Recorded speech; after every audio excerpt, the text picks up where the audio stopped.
West Denver. Sleep deprived and heavily caffeinated. All right, let's do this then. This is the Jeff and Bill Show. I don't agree with that. They don't always agree, but hey, at least they have coffee. Coffee. And each other. I love you, man. God help us. I want to bless him. We need all the help we can get. Now here's Jeff Hunt and Bill Thorpe. The Jeff and Bill Show on News Talk 710. It's 7 a.m. in the Mile High City on this Thursday, June 12th, 2025. Good morning, Denver, Colorado. You've tuned in to the Jeff and Bill Show. News Talk 710 KNUS. I'm your co-host, Jeff Hunt, along with Bill Thorpe, bringing you the freshest insights and hottest takes from the right, left, and center. Phone lines are really full this morning. Let's go right to them. Marie in Denver. Good morning, Marie. You're on with Jeff and Bill. Yeah, good morning. Good morning. I want to agree with what Billy said, and I want to follow up. Undocumented people still have due process rights, and where are the lawyers? Why don't we have a crowd of lawyers demanding to get in to talk to the people who've been detained? That's what I don't understand. And, Jeff, I think you're wrong. You can't say, well, you walked across the border, so you're undocumented, so you broke that law, so you have absolutely no rights. That's not the way the law works, as I understand it, and I am not a lawyer.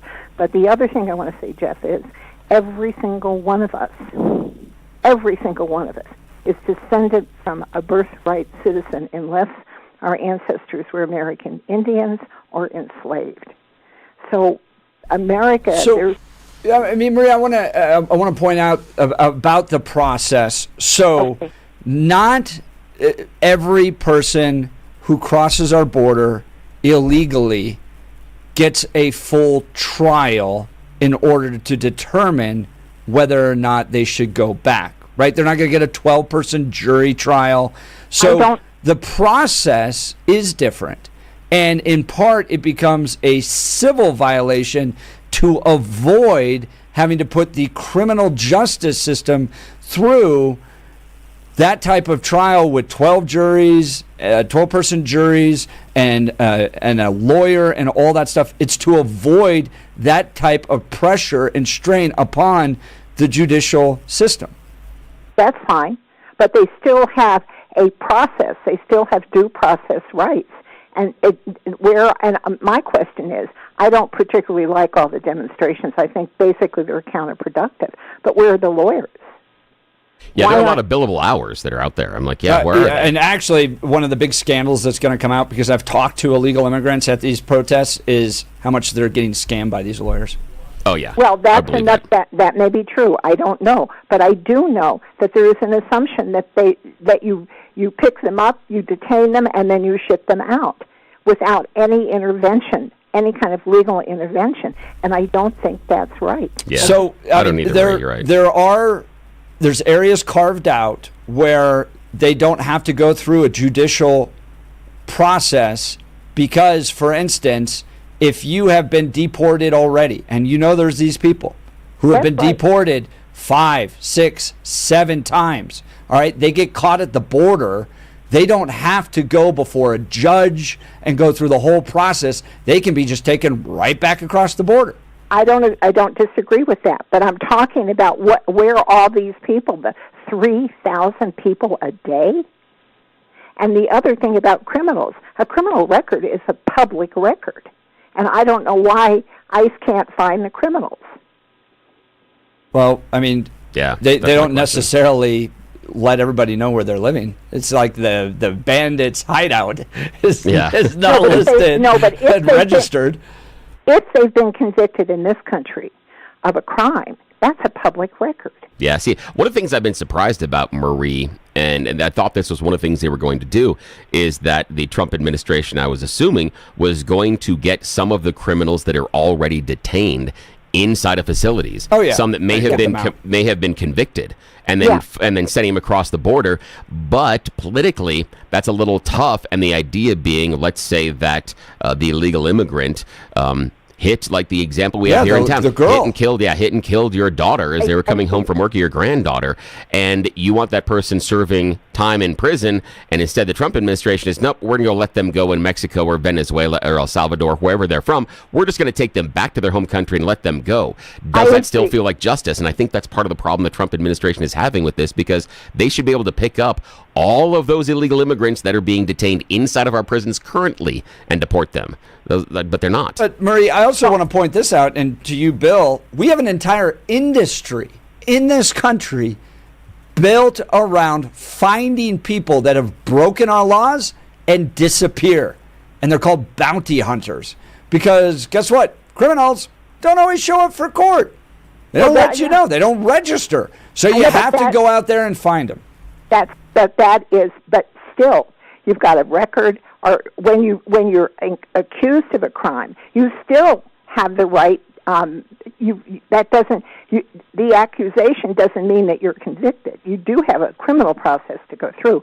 I just don't understand what's happening, and I think that all of us can find when our ancestors came to this country, and apropos of nothing is that the immigrants who are here, who establish and have some kind of legal status, when the new immigrants show up, then the ones who are already here don't like the new ones. That's part of our American history, too. Yeah, Maria, did you catch? Oh, sorry. But I think throughout history, you have to be honest that we didn't have 8 million illegal immigrants coming across the border.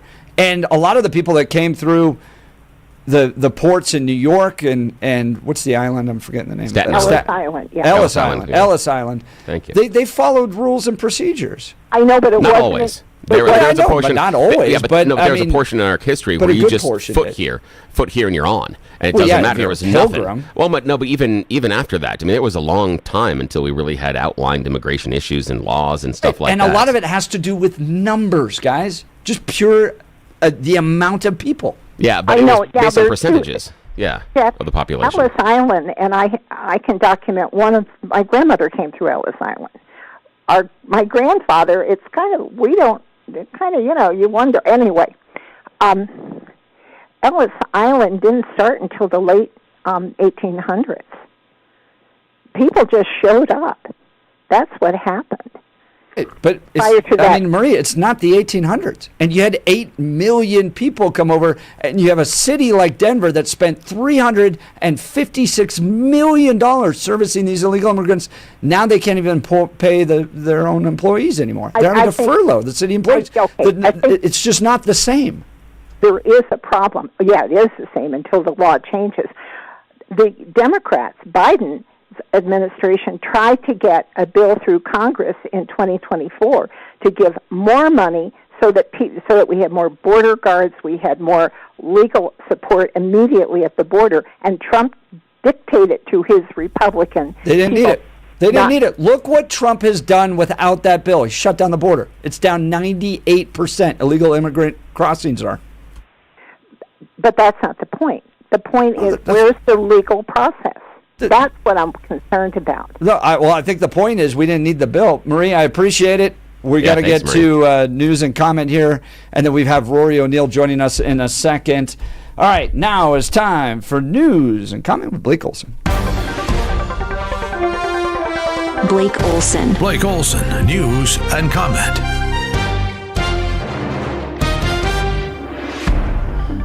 Good morning. It's Thursday, and it's about 60 and clear in Denver, expecting a high of 90 today. The 7-10 5-day forecast coming up.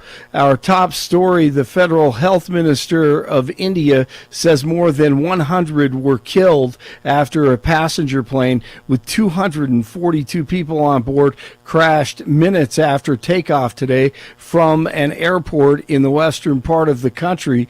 The Air India flight bound for London reportedly crashed into a hostel near the airport. It's not clear if anyone on the ground was killed. The left protesting in the streets against DJT's illegal immigration policies. In Vegas, police declared an unlawful assembly after protesters gathered near a building that houses ICE agents. There were also protests in Seattle and Spokane on Wednesday. NBC News White House correspondent, who's in the middle of all of it, John Decker, joined Jeff and Billy last hour. The mission is expanding. There are workplace raids now happening, conducted by ICE all across the country. And the goal here, according to the White House, is to round up 3,000, at least 3,000 individuals per day who are in the country illegally. So they don't necessarily have to have a criminal background. They are simply just in the country illegally. They could just be overstaying a visa, and they would be caught up in these raids. This is really obviously stretched ICE pretty thin when you're talking about these nationwide raids. They have staggered shifts because they're working 7 days a week in terms of trying to meet this goal. The organizer of the No Kings rally this weekend in Parker plans to go ahead with the process or the protest despite opposition from town leaders. The protest is happening the same weekend as Parker Days, a 3-day event, of course, happening at downtown. A spokesperson for the town says the festival requires a lot of attention and resources, leaving little room for oversight of a protest expected to attract several hundred people to Parker on Saturday late in the morning from 10 to until noon on Saturday. I think I said Saturday already. All right, President Trump hosting the congressional picnic today on the south lawn of the White House. The one who won't be attending, however, is Kentucky Republican Senator Rand Paul, who says he found out that he was uninvited when he went to pick up tickets for his family. Paul has been, I got to get into this. Paul has been outspoken in opposition to Trump's big, beautiful bill, of course. He hinted that it may have been Stephen Miller behind it. Yeah. Great time of the year in the summer. My family comes up. My son and daughter-in-law and grandson are coming up because we were going to the White House picnic, but I've just been told that I've been uninvited from the picnic. I think I'm the first senator in the history of the United States to be uninvited to the White House picnic. Now, Jeff and Bill, Bill, here, I got to play these, okay? So here he continues. It was a 10-minute interview. Kind of sad, actually. My grandson has a Make America Great hat. My son and daughter-in-law, they like Donald Trump. Okay, so you get the feel here how much he loves his grandson and his family, and they're going to be here and all excited. And they choose to react by uninviting my grandson to the picnic. I don't know. I just think it really makes me lose a lot of respect. So, and then he continues and talks about his family and not being invited. It probably has the opposite result. You know, it doesn't make me have a real warm, fuzzy feeling for the White House that they're telling my family can't come to the White House. So his feelings were hurt, I get it, and he mentioned his grandson 3 or 4 times, maybe 5. And I'm thinking, that stinks. His grandson all fired up to go to the picnic, has a MAGA hat, can't wait. He may be this young, big, patriotic young man, can eat, play, have fun, talk to the politicians. He may be 8 or 9, 10 years old, right? How old is his grandson? 6 months old. That's funny. That's funny. What? Oh my God. It comes across as a little whiny. I mean, Yeah, and I it love does. both these guys. I I love do both. too. I love Trump and Rand Paul. Love Rand Rand Paul's Paul. right on the budget issues. And you just got to shrug and laugh, and then just go take your family out on a nice walk around the Lincoln Memorial. Whatever. Exactly. I mean, Right. it's not the end of the world. And with Yeah. Trump, things will come back together. I mean, look, him and Rubio went to the mat. Yes. And now they're BFFs. So You know what I think it is? And you always hear this. I'm not a grandparent yet, but when you're I think he was so upset that he couldn't show off his grandson, his 6-month-old grandson, to his fellow colleagues at the picnic. He's more upset about it than anyone else. I don't think his family, but I got this impression, oh man, I get, this kid, this elementary school kid, or can't wait to go to this thing, and he's all excited. He's going to be disappointed that he's not going to the picnic. So I thought it was pretty funny when they said, how old is your grandson? He's 6 months. Got MAGA hat. He's not going to remember it. Of course. Of course. He's not even going to keep the hat on. He's 6 months old. He's going to pull it right off. Right. It's a blessing for the mom and the baby not to go to the thing. Are you kidding me? They don't want to. Oh, my goodness. That one was funny to me. U.S. Open is teed off first round at Oakmont Country Club. I love the U.S. Open. Pacers do it again. They beat the Thunder in Indy 116-107. They lead the Oklahoma City 2-1. Giants beat the Rockies 10-7 last night. Today 110 at the ballpark at Coors Field. First pitch 55 in Golden. Actually, you know what? It's warmer. It's like 61. I haven't checked in about a half hour. 60s up and down the Front Range. And Jeff and Billy continue. Blake Olson, News Talk 710 KNUS. All right, a new Warm national poll is out that takes a look at nights, everything from President Trump to vaccines and anti-Semitism. NBC News national correspondent Rory O'Neill examining how the nation feels about the big topics that are making the news this summer. Good morning, Rory. Thanks for joining the Jeff and Bill Show. Yeah, good morning. Yeah, good morning. Lots to cover in this monthly poll that comes from Quinnipiac University. So where do you want to start? Gosh, let's start with the big stuff. ICE, immigration, it all seems to be the headlines. What's the poll show? Well, when it comes to President Trump and his handling of immigration issues, 43% of those polled by Quinnipiac University approve of the job the president's doing. 54% disapprove. Now, we should note, this polling is started, I think, on Friday and went through Monday, so it includes some of the unrest, shall we say, in L.A., but doesn't really embrace it entirely. But it's a factor in this because overall President Trump's approval rating is about 38%, which is pretty low, while 54% disapprove. But those numbers are pretty much steady, maybe down a little bit since the last poll in April. That's Rory O'Neill, NBC News national correspondent. What other issues did they cover? Russia, Ukraine? Yep, we got some of that. When it comes to what's going on in Russia and Ukraine, almost two-thirds of voters are either very concerned or somewhat concerned of Russia using nuclear weapons in this war. And if Russia invades a NATO country, voters 62 to 29% think American troops should get involved. Democrats think Americans, 70% of Democrats are more convinced that America should get involved if a NATO ally is attacked. Yeah, I was reading through the poll on this, and that one was the gut punch because you're just like, oh, my goodness, more foreign entanglements and the amount of support on U.S. troops. My goodness, that seemed a little bit high. How about Elon Musk? What does the poll say about him? Yeah, his popularity isn't great. 30% of voters have a favorable opinion of Elon Musk, 57% unfavorable. So again, this poll would have been taken just as the breakup was happening and getting all the headlines. Republicans have a more favorable opinion of Musk than do Democrats. When asked specifically about the work that Musk did with Doge, 38% say it was either excellent or good, just 38%. 57% say it was either not so good or poor. 45% saying poor as well.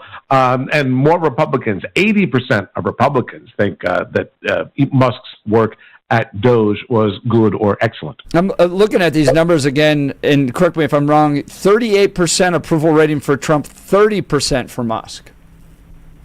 Correct. And it's even worse for Democrats in Congress. 21% of voters approve of the way that Democrats are handling their job in Congress. 70% disapprove. That's still about flat from the April poll. 41% of Democrats approve of the way Democrats are handling things in Congress. How about that? Right. That's funny. I mean, that gives you a sense that the folks, and we've seen this out on the streets, and I do a lot of interviews at these protests, Rory, that they want to see Democrats fight harder. That it's sort of like a Tea Party movement, similar to what took place among Republicans in 2010, taking place among Democrats now, that they really don't want the moderates. They don't want the negotiations. They want fight right back against the Republican agenda. Is that your sense reading this poll? Well, it's also that there isn't a leader of who is the leader of the Democrats? They just elected a new head of the DNC. What's his name? Oh, yeah, I can't even. I know David Hogg was there. Yeah, I know. He's no longer there. Yeah, he got fired. I have no idea who the new head is of the DNC. He just got booted last night. So, yeah, I mean, is it AOC? Is it Hakeem Jeffries? Is it Pete Buttigieg? Is it Hillary Clinton? Who is the mouthpiece for the Democratic Party right now? And Chuck Schumer? You know, that's a big part of this, that they don't really have. They lack a message and a messenger.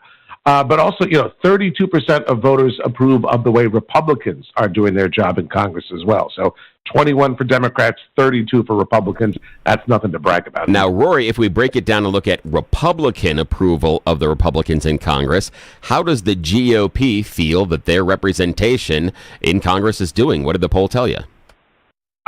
So Republican support in Congress, that is still a little bit stronger, but not great overall. I mean, it's not as if they're banging down the door to support things. I'm just trying to find that specific number. 79% of Republicans approve of the way Republicans are doing their job. So, yeah, I mean, that's a good, strong number. But we're seeing also, though, there's not a lot of support for the big, beautiful bill. That's also pretty interesting. Look, a lot of Americans don't know what's in it. A lot of members of Congress don't know what's in it. But only 27% support the big, beautiful bill. 53% are opposed, but 20% don't know enough to have an opinion. 20% are living in Iraq, or at least living a wonderful life that you and I dream of. They have no idea the chaos going on. Now, that is Rory O'Neill, NBC News national correspondent. We're talking about a new Quinnipiac poll that is out talking about approval ratings on a variety of things on the Trump administration. One of the things in this poll that I found that was interesting is they went a little bit deeper and they asked about RFK Jr. In the poll, what were the average voters' view of RFK Jr.? Can you break it down by party affiliation for us as well, please? Yeah, there were a couple of different notes that were interesting. 38% of voters approve of the way RFK Jr. is handling his job. 53% disapprove. That's about in line with some of the numbers that we saw in the poll that they last did in April. They also asked voters who they trust the most for guidance when it comes to how to decide whether or not to get a vaccine. 44% say their doctor, 28% say themselves, 21% said the CDC, 5% said Secretary of Health and Human Services RFK Jr. Would give them valuable advice. What was the number on just random dudes on the internet? Or talk show hosts. Talk show hosts, yeah. There you go. Well, Rory O'Neill, great reporting. We always appreciate the time you give us. NBC News national correspondent Rory O'Neill on the new Quinnipiac poll. Thanks for joining the Jeff and Bill Show. Yeah, thanks. Have a good day. Thanks, guys. All right, would love to hear from you. That number on willingness to send U.S. troops to stop Putin was like the one where I went. I was surprised at that, too. Honestly, I was surprised. I'm like, and I'm probably just a lot more sensitive at this point in my life, having kids that are getting close to the age of conscription. Yeah. Where I'm like, dude, and I lost a friend in Iraq, and I can't tell you what the hell his life being sacrificed in Iraq got us. I mean, Saddam Hussein's clearly not here, but it's not like that's a thriving democracy in the Middle East. Maybe things are better, but would I have rather have sacrificed his life for where we are with Iraq? I don't know. Afghanistan, we spend billions of dollars. The minute we leave, they kick all the girls out of the school. Taliban's right back into power. So I'm very weary of shedding the blood of our most valuable young people. I mean, 25 years old, at the prime of life, really getting their careers going, to go to another foreign land. And everything else in that poll, I go, yeah, that's about right. Most people aren't happy with the direction of, whether it's the economy or the fights over the big, beautiful bill. And there can be lots of reasons why. Like Democrats have a low approval rating of Democrats because they're not fighting hard enough. Yeah. And so, Elon Musk has kind of ticked off both sides in some capacity. So, yeah, I get why, he's at a 30%, all that. But then when you go into that 70% of Democrats want to send American troops to stop Putin. Well, stop Putin if he invades a NATO If he invades ally. a NATO, I know. And the thing is, this is why I think it's important in that conversation is that for me is why Ukraine is an important keystone.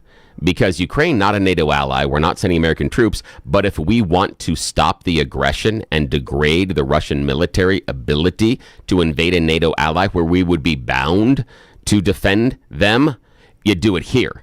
You stop this here before he gets into a NATO ally, because if you acquiesce to Putin and give him portions of Ukraine and you allow his aggression to give him wins, you walk out of this thing. Just yesterday during one of the hearings, Hegseth was asked I think it was by Mitch McConnell, who he wants to win this conflict, Russia or Ukraine. And Hegseth danced around it, didn't come out and say, I want Ukraine to win. He couldn't say he wanted Russia to lose. He had this strategic milli-mash oral that's because diarrhea. they're in negotiations right now. But what you do is this. It doesn't matter, though. You say, I want Ukraine to win because you put Russia on the back foot. Every space that you give to Russia saying we want to listen to you gives Russia claim to the territory. No, you want to go to that table saying you don't deserve any of this. We have to negotiate this. I also understand, you're trying to negotiate a peace deal, and when you're in that moment going, I hope that guy ends up on his back and loses everything, is going to, I don't know. I'm not quite sure that's the wisest thing to do while you're actually trying to negotiate peace. But, Bill, to your point, I understand what you're saying about the importance of Ukraine there. Yeah, all right. That's where we plant the flag. You do not pass. You're Gandalf at that point. You do not pass. And there's debates as to whether or not they would, but we'd love to hear from you. 303-696-1971. Text us on the Dan Caplis Law text line at 720-819-5115. Let's talk Dan Caplis with Dan Caplis Law. I was injured the other day. I made a call to Dan Caplis. Dan Caplis Law. If you've been injured in a situation, like a protest, like a swift kick in the back, or a car accident, and you need help, give Dan Caplis Law a call. Dan's been spending 40 years helping people in Colorado get justice when they've been injured. Dan is believed to be the only lawyer in Colorado history to win 5 straight multi-million-dollar verdicts in Colorado crash cases. Dan is also believed to have won the largest truck crash verdict in Colorado state history. He's a real winner in the courtroom. In fact, he's such a winner that he's the official law firm partner of the Denver Nuggets and the Colorado Avalanche. Dan Caplis Law, a serious firm for serious cases. Dan accepts righteous injury cases on a percentage fee basis so that he can represent good people from all walks of life without regard to ability to pay. So if you need Dan's help, give him a call. Here's the phone number, 303-770-5551. 303-770-5551, or hit DanCaplisLaw.com. That's Dan, C-A-P-L-I-S Law.com. We've got full phone lines. We'll get to them. Jump in here if you want. 303-696-1971. I got one line I can get you in on. And then the text line, 720-819-5115. We'll continue. You're listening to The Jeff and Bill Show. This is Denver's talk leader, News Talk 710 KNUS. Wait, do I see on the phone line there? That's Joan from Lakewood saying some people should pay more in taxes? Who does she want to pay more in taxes? Let's find out in a sec.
Welcome back to the Jeff and Bill Show. We've got nearly full phone lines. Let's go to Joan in Lakewood. Good morning, Joan. You're on with Jeff and Bill. Yeah, good morning.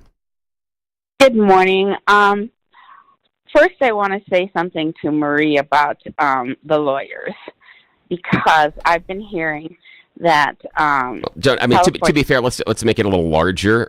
You can't, as Peter Boyles always says, go forward, not backwards, and only because it doesn't allow Marie a chance to respond. So let's just keep it a little larger rather than saying what her did. Let's talk in general about the lawyers, please. Okay, so in general, the LA people are upset because the ICE people, the feds are making the arrests. And right now, a retainer for a Fed lawyer is $50,000. Ooh. And I don't know what kind of retainer you're looking at for your assault, Jeff. But anyway, the point is that there's an awful lot of money out there to be made with these arrests. And it's important to notice too, because I've been down to these anti-ICE protests outside the ICE facility in Aurora. There's nonprofit organizations that are trying to provide legal help to the immigrants that have been detained and those types of things. And a small percentage could be pro bono work because lawyers are supposed to provide that. Now, again, that would be a small portion. There's no way that our pro bono work will cover the vast majority of the cases, but that's also an option. And Joan, you are correct that there could be someone, and again, the favorite boogeyman, George Soros. He could come in and fund a lot of lawyers in legal cases. And remember what happened during Black Lives Matter. We had a lot of Congress critters that would come out and donate to get people out of jail as well. So, you're right. There are pathways for more money. Yes. So, the reason I called was because a lot of people don't understand that there is a major business here called remittance. Okay? And the remittance business is you send one of your people here to America to work, and then you send money back home to Mexico to keep the family going. And that is called remittance. Mm-hmm. And I have dealt with Western Union, it's all documented. And in Mexico, there's just one central banking system. So everybody knows the flow of money that's coming from the United States to Mexico. And on the 2nd of June, Mexico put out a report that the remittances are down 12% this year because I believe people are stockpiling their money in case they get picked up and that kind of thing. So I think there's a lot of money going into the mattresses. Do you know how much remittance took place in 2022? This is money that left the United States to other countries, not just Mexico, but other countries. Nearly $80 billion. I didn't know that. Thank you for sharing that. So anyway, one of the things that the big, beautiful bill is looking at is putting a tax on those remittances.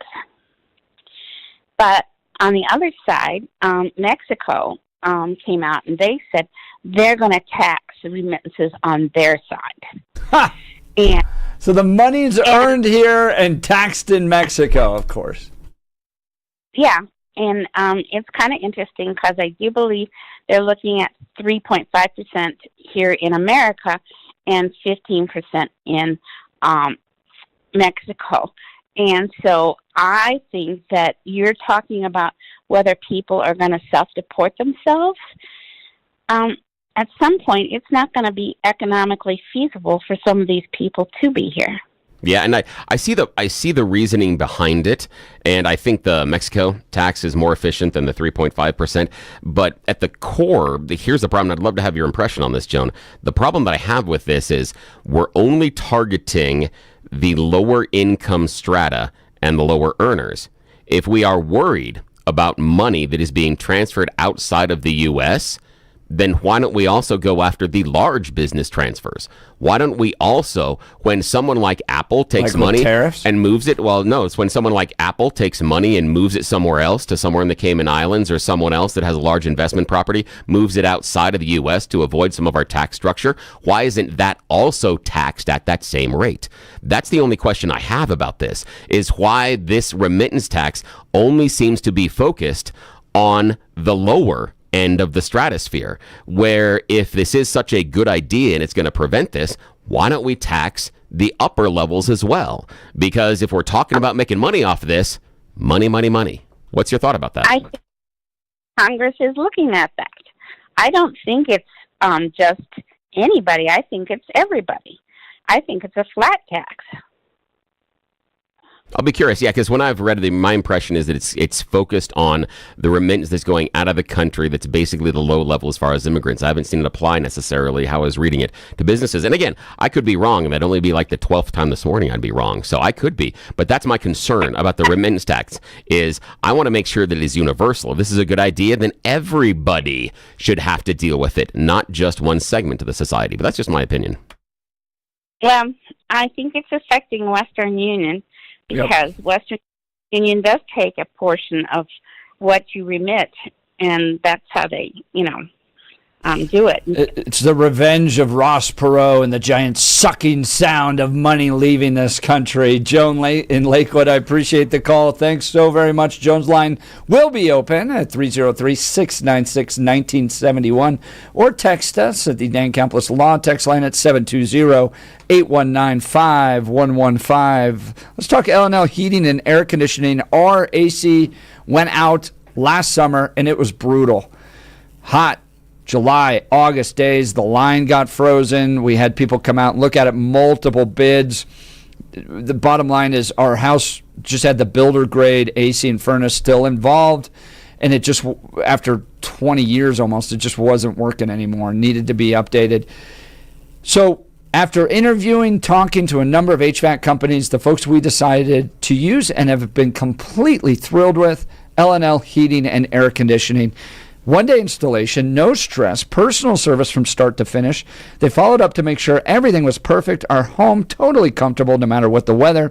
And with L&L Heating and Air Conditioning, we got peace of mind. Here's the deals they got going on right now. A free programmable thermostat or carbon monoxide detector with new furnace or air conditioner installation. No emergency charges. $0 trip fee. Price match value guarantee on equipment. Free estimates, licensed and insured, and a 5-year labor warranty going on. Everything works great. Our family couldn't be happier. So if you're looking for fast, honest, and reliable service, I highly recommend L&L Heating and Air Conditioning. Here's their phone number, 720-851-1691. 720-851-1691. Online at bestdenverhvac.com. bestdenverhvac.com. I'm sure glad we called him. That number again, 720-851-1691. Bill, time for another caller? Yeah, let's go ahead. Right, let's go to Chad Greeley. Good morning, Chad. You're on with Jeff and Bill. Yeah, morning, Chad. Good morning, gentlemen. What's on your mind? Hello? Wait, yeah. Chad, what do you want to talk about? No, I believe that in Ukraine, they wouldn't be near as aggressive if we didn't let them, if we would have stopped them at Crimea back in the day, things wouldn't be, where they are now. But I don't believe the American people have gotten the full story on that either. From, the Clintons back in the day, there's been something going on there. And the way the media has played the whole situation, I don't believe the American people know half of it. Yeah, I do think that we don't know everything. And Chad, I do agree with you. And I've been I've been pounding Barack Obama for years on this. I believe that is Obama's original sin. And if we pushed back on Crimea with force and told Putin no, he would not have invaded. Everybody sits there and says, oh, if Trump was in power, Putin would have invaded. No. I go back even further. If Barack Obama would have had a spine and stood up to Russia and said, no, you can't just decide a part of another country is yours for whatever reason on the earth, that's not cool, and then push back, that would have been an issue. Do you remember in 2012 with Mitt Romney, he's saying he openly mocks and laughs about at Russia. Mitt Romney raising Russia as a concern, going, what are you trying to bring back the 80s? Yeah, bring out the Cold War. Well, and I do, but I can. On the other hand, I can see to where the United States, we get polar opposites every 4 years. That has to be extremely difficult to do business with. Oh, that's got to be so hard. But you also know that meant that Putin knew he just had to wait. He's like, I took Crimea, and the U.S. didn't push back. What else can I have? Yeah. Well, on the however, though, NATO has been getting, the United States made a deal. I don't remember what year it was that it wouldn't get any closer. Boom, it did. Putin, it can't be, he's caught between a rock and a hard place there too. Yeah, the thing though is that there have been NATO countries on his border for a number of years, and the fact that he's now angry about it, I feel that is just a rationalization. If he was angry about it, he would have been angry about it before. And the other part is that based on how I believe that Russia has been a bad actor internationally, personally, I don't give a damn if he wants NATO countries on his border or not. I don't care, especially after the fact that he invaded one, not a NATO country, but another country. At this point, I'm like, sorry, I don't care about your feelings about who's on the border, because so far, NATO hasn't invaded Russia, and Russia has tried to take over other countries. Well, it would be no different in the Cuban Missile Crisis, back in the day. In some ways, yeah. Now, how do you think this is going to end, Chad? If you had a game plan, if we were going down to Vegas and I hand you a $10,000 Jeff and Bill bucks, we had to hand that big pile of money to you because Jeff and I are obviously rolling in it, you can see. But then, just teasing. But the idea is you're going to place it down. How do you bet that this conflict ends? Does Russia get to keep the territory? Do we push back, and does Ukraine become the more sovereign nation? How does it happen? What do you see as the end game? Oh, I believe the American people want to know that, but they don't ever get, everybody wants to know that. Everyone would just be shooting at the dark. Do you guys remember the media's Ukrainian ace? What a load of shit that was. Sorry for... So we got to let you go. Sorry about that, Chad. All right. That was a surprise word that we can't have on the air. Yep. But everybody on the stream, yay. Alrighty. It's definitely the Wild West of the X and YouTube streams. All right. Can we read an ad, or is that... No, yeah, we're good. Yeah, we're good. Oh, yeah. we caught back up? Yeah, we caught, yeah. Okay. Well, I'll talk to you about it, the technological thing, but yeah, we're good. Okay, great. Let's talk alarm detection systems. Guys, we all know Colorado's a disaster when it comes to crime. I mean, we put ourselves in this situation. If you're a business owner, you have so many pressures on you. You're just trying to make it work. You have all the government regulations, and then you have these weak judges letting the bad guys back out. My goodness, you got to have a top-of-the-line alarm detection system. Friends, we've done the research. Alarm detection systems is the name of the game.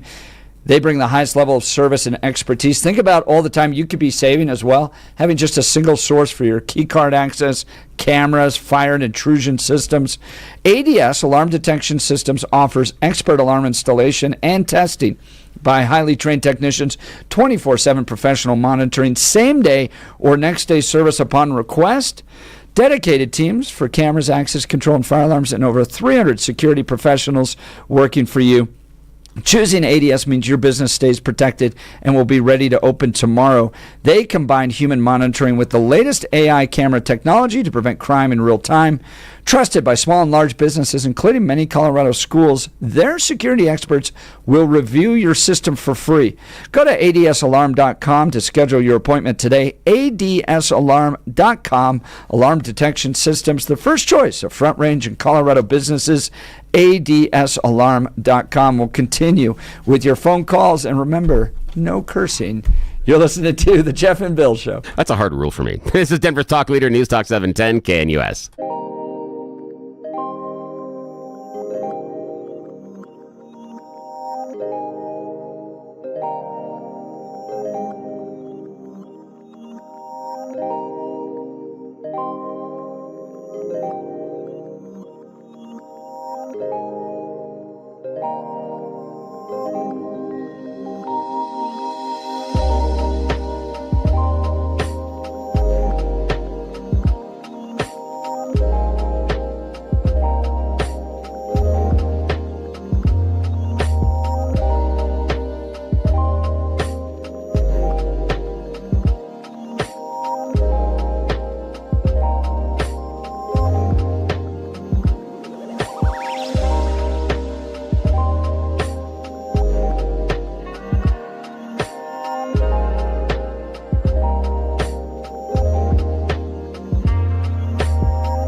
Welcome back to the Jeff and Bill Show. Great conversations about the Quinnipiac poll that's come out.